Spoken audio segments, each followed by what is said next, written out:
அடிமொய் எழுத வந்த கிளி போராடுது, அத பொய் எழுத வச்ச கிளி சீராடுது.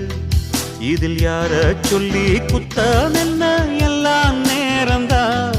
அடி ஒன்னோடொன்னு சேராவிட்டால் என்றும் பாரந்தான்.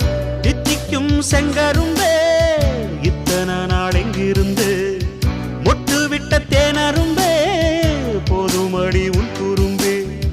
விட்ட கூரையோ தொட்ட கூரையோ இந்த உறவு என்ன முறையோ. ஒரு கோல கிளி சோடி தன்ன தேடுது தேடுது மானி, அது திக்க விட்டு திசைய விட்டு நிக்குது நிக்குது முன்னே.